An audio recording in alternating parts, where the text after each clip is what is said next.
Sylvia magi kada thonglan silaga kapi male makhuini kamina khiba photo sing amamam to oina kakthali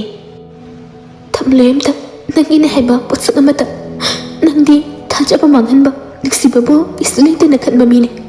amuk hana imangdu ulakana nasakto ai yengingde nangga khangnaram haiba fau ichin sina pan kharoi ai asi hairaga malemna pirakhiba pumba langthoi aduga kaduda pulap thamlaga amamamta oina pairaga yenge rose sabundu hana ta paikhatli namituda nangna haikhiba pumba thani lonambani aibu sitabani mei chuba hori tamna tapna pirang marakta leiriba singdo mei chakhalai thong thongnau thingjinbanina meikhu mayamduna kadu imamam silai sur fawba honba ngamsilaktre kanjaduda mapandagi thong thillaga januna Sylvia tabro aine janune thongam ta hango tumlabo nangbo aina korisa tadro Sylvia su taraduna thongdu hangdulai meikhu singdu thong hanglakpaduda paithorei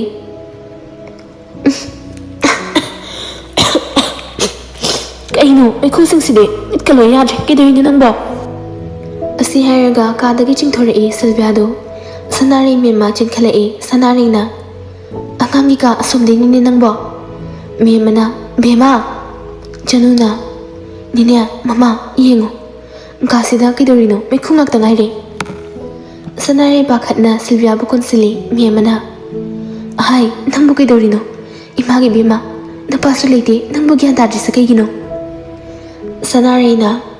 janu noini aigi kada leirmoko ai kada ise thong thongno se hamdoke hoinine Sylvia lao nine gi kada Sylvia na janu ai mamu woroda bangamdi kaigi do ai na mabu kakthop ngamri base mane dingamlaga ai ta singna wai khaluranu banangbo nangsu kakthop tamlo aduga malemsu kisu phabu oire thamoi singna nusiba misak amada asum tobi base masu kisu nungaire phana da khandok putamse nanga maga thungno haina tamnamna bagine haina khandok losi adugo ai mabudi kauthop ngamloi tapna kauthop pathabani natraga nangsu kauthop ngamnaba napa ma koigera ai kana busu khangnaba pamde khangnagi su khandi siningi adudi kaplido hana mukta toklosi me masauna kaino nang torise kaino ba nang siba ya pamro ha siningli chakro sinuro kaino nang do wakhal yawjuba do ba ha kaino ba nang me potliba namana pai khoina nangbu chawna biyuk leise nang ni mutik jaraga aikhoi mi hingsinabani atuga kisulitaba lama khangna thingnaba magi damak nang napunsido manghalagi khaliro aikhoi bu kisu khanjaba natro nuksiba phawjabro iyeng nachi sumayim bankhre nang supanagi haribro ha mema ngangkhibadagi lepni haiba kawkhai ngangli aikhoi nangbu chawnaba karida sukhigedagena yengsiliba aikhoi bu mi hairaga kisu khandaba lamlanbadugi nangna khalisa kaigino ha mama kaurakana kanagi mama no kaubirakana icha ama pokpada sargiyo icha ama pokpada norokta tai haido nang tori ai mama ko ijaningje mini emukse napa ama ai ama nani ama lebagi khari je sanman to naribani nupi ngakta popa nupa yawdabani haiduna mino sitrise eno sitanaba silise karigino imagi be manangbo ai lale mama ai lale sanarina hai angang sidi yam ngsilirano chalo chona aine bema gauri sagi chalo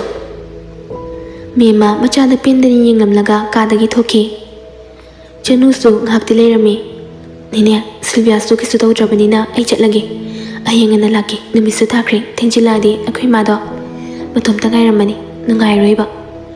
oi chatluro ayeng la uko ngane he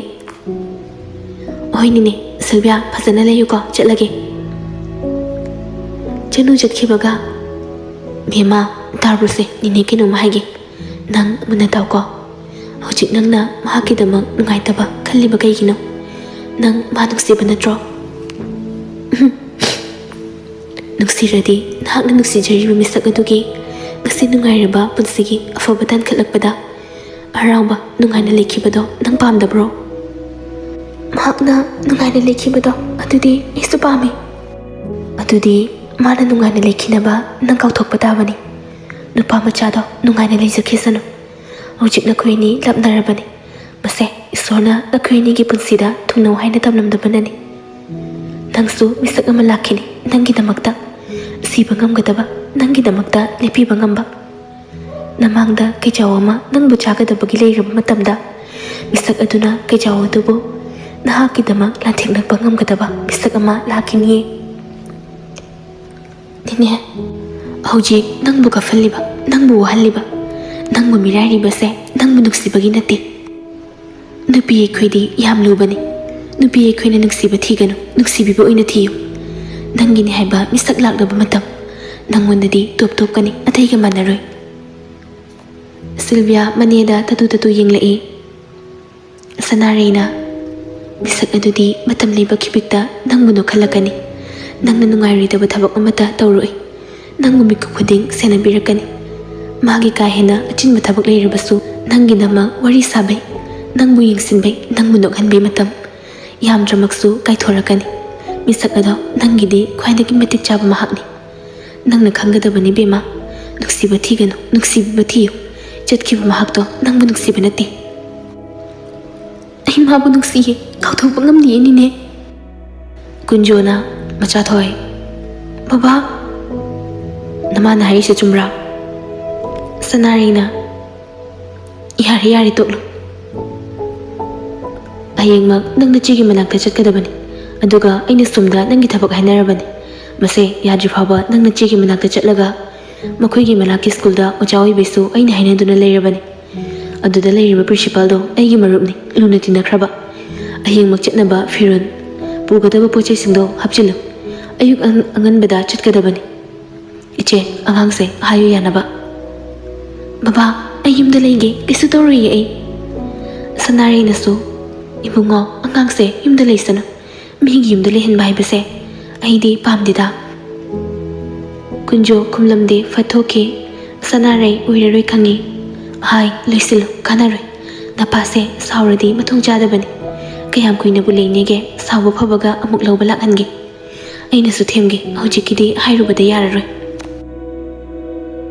ꯁꯤꯜꯚꯤꯌꯥꯁꯨ ꯃꯇꯝ ꯈꯔꯗꯤ ꯃꯥꯂꯦꯝꯒꯤ ꯋꯥꯈꯜ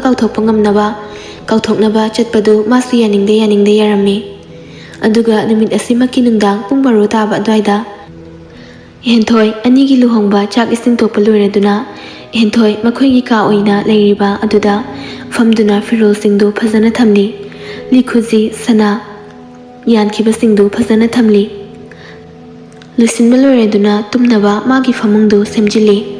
ꯑꯗꯨꯐꯥꯎꯕ ꯃꯥꯂꯦꯝ ꯆꯪꯂꯛꯇꯦ꯫ ꯍꯦꯟꯊꯣꯏ ꯍꯥꯏꯐꯦꯠ ꯅꯨꯡꯉꯥꯏꯇꯕꯗꯤ ꯐꯥꯎꯏ꯫ ꯉꯥꯏꯅ ꯄꯨꯡ ꯊꯦꯡꯖꯤꯜꯂꯛꯄꯗꯩ ꯇꯨꯝꯊꯈꯤꯔꯝꯃꯤ꯫ ꯁꯣꯝꯗ ꯃꯥꯂꯦꯝ ꯌꯨ ꯑꯔꯣꯏꯕꯤ ꯉꯥꯎꯔꯒ ꯂꯩꯔꯤ꯫ ꯃꯃꯥꯟꯅꯕꯈꯩ ꯂꯣꯏ ꯍꯟꯈ꯭ꯔꯦ꯫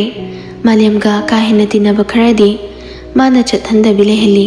ꯃꯔꯛꯇꯨꯗ ꯍꯦꯟꯕꯁꯨ ꯌꯥꯎꯔꯤ꯫ ꯍꯦꯟꯕꯁꯤ ꯄꯣꯏꯔꯩꯒ ꯍꯦꯛ ꯄꯣꯛꯃꯤꯟꯅꯕ ꯃꯅꯥꯎꯅꯨꯄꯥꯅꯤ꯫ ꯃꯥꯂꯦꯝꯅ,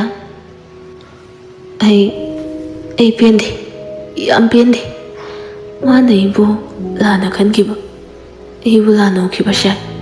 ꯑꯩ ꯌꯥꯝ ꯊꯤꯅ ꯅꯨꯡꯉꯥꯏꯇꯦ꯫ ꯍꯦꯟꯕꯅ, ꯊꯣꯛꯂꯨꯁꯦ, ꯁꯨꯅꯤꯜ ꯏꯕꯥꯅꯤ ꯊꯦꯡꯉꯤ꯫ ꯌꯨꯝꯗꯒꯤ ꯐꯣꯟ ꯇꯧꯔꯛꯄꯅꯁꯨ ꯌꯥꯗ꯭ꯔꯤ꯫ ꯑꯁꯤ ꯅꯪ ꯆꯪꯂꯣ, ꯍꯧꯈ꯭ꯔꯦꯗꯅ꯫ ꯑꯗꯣ ꯁꯤꯜꯚꯤꯌꯥꯗꯣ ꯐꯠꯃꯟꯗꯦ, ꯀꯨꯛꯅꯣꯏꯅꯤ ꯆꯦꯜꯂꯝꯃꯗꯤ ꯌꯦꯡꯉꯣ꯫ ꯁꯨꯅꯤꯜꯅ, ꯀꯥꯏꯗꯤ ꯆꯦꯜꯂꯝꯃꯗꯤ ꯁꯤꯗꯩ ꯍꯦꯟꯅꯅꯦ ꯂꯥꯟ ꯁꯥꯗꯅ ꯂꯣꯏꯗꯧꯔꯤꯕꯅꯤ꯫ ꯁꯤꯜꯚꯤꯌꯥꯒꯤ ꯃꯔꯝ ꯅꯠꯇꯦꯀꯣ꯫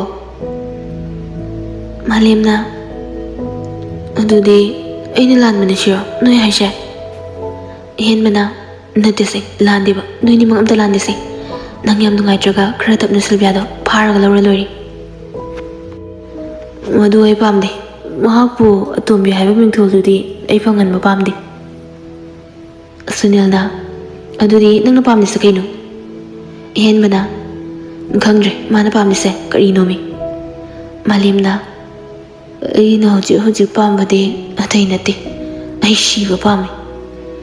ꯍꯦꯟꯕꯅ, ꯃꯗꯨꯗꯤ ꯍꯥꯏꯅꯨ ꯚꯥꯏ, ꯄꯨꯟꯁꯤꯁꯦ ꯌꯥꯝ ꯂꯨꯕꯅꯤ꯫ ꯅꯪꯒꯤꯗꯃꯛ ꯅꯨꯡꯁꯤꯔꯕ ꯏꯃꯨꯡ ꯃꯅꯨꯡ ꯊꯥꯗꯣꯛꯂꯝꯗꯨꯅ ꯂꯥꯛꯂꯤꯕꯤ ꯃꯍꯥꯛꯀꯤꯁꯨ ꯈꯔ ꯈꯜꯂꯨ꯫ ꯀꯩꯗꯧꯔꯨꯅꯤ ꯅꯪꯅ ꯁꯤꯗ ꯌꯨ ꯊꯛꯂꯒ ꯉꯥꯎꯔꯒ ꯂꯩꯔꯒ? ꯇꯨꯡꯒꯤ ꯄꯨꯟꯁꯤꯒꯤ ꯈꯜꯂꯣ ꯚꯥꯏ꯫ Sunilna hai saibani male nang tumgi punsila kadori ba sigisu khara khallo Vai noi chalo thengri aisu changrage ayengana lao Phari tudi ankrage ko jalage ko akoi phajana chango yumda hen baga Sunil gadu hankre malemdi masafu chumna chatpa lepangam dakhai hari kada changlei ai fet hen thoi de yenglaga I ga andabda asi hairaga to khaina leiriba magi famungda tummi ayuk angan badu somda Sylvia kunjona mache thoi hoi da thilai thoina la bo ai chakaloi loirabani kunjona nanau nupi se matam khara phasana leminaroko ayu som school da haife changluge baba chak hapani chak charaga chatlo ai de charoige thabak yam lehori macha thoi yengoi aina nangi phone number do piramge ko baba chatlage bema thoi baba chatlage ko thoina oi baba Sylvia lao chango Sylvia na che yumse ini hoidi le tromta moidi asumite hoidi le kre sida nete ibani dani angang suada nate naga thabak chakra kanda itum dani yumsida tan khrazani ai hojiktine nangla bani nungai ado baba na school haisina kai wai da leino yamna ida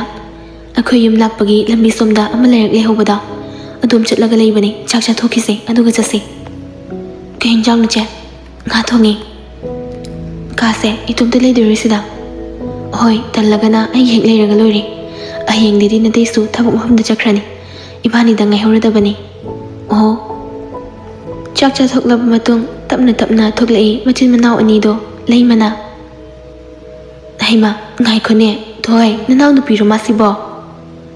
thoina au mani nomja is sidi othok na nuk sikreda masakse sida la iro matam khara sida oja oi belei dini asi school sida ro mani matam khara gini oh phaine dudi mingna kai kauriba Sylvia mangon da fathang lakpaduda tapna Sylvia kawi khonjil gasina itap tapadana as aduada khangde idi thoi nanau nu pise imodum uningle eda ai suhan gado oisile isu gaido uningle ine thoina indom chabu kanana hanisile haino nahayam oiriko Sylvia da haifet yenglaga thoina akhoi pere hoi henbo hoi khangna jaba nupi leramnida amuk pharak tanani kaide icha tombadudi khangde wari ga yam sai aduga ahanna dudi nupi ga koi baga heramoida leiramnida aduga indom chahoiga yengnabada aikhoi sidi kaide yam sothareda ho indom chahoidine adum baga amta lejade ko yimsu yori lehore ko ho indom cha che kanana hazki duba ina kaira khun khraba mini macha hando adusu phakraba mohimung daga mohgoiradi khutta hamaga chani gyasu takraba macha nupani do oh yengo asini school haido oh neine ani do amuk halakpagi lambi dani che nungai bra sita leiba sai nungai haiduni sum leikrabani na ahan medadi yam hainaramdi yumni hele haiduni sum leiraga nungairi sida sum leibasi ado nang paw matai chumbra nini na hai chummi Sylvia chalam madu chaplepaga munna yengi kanagumba amada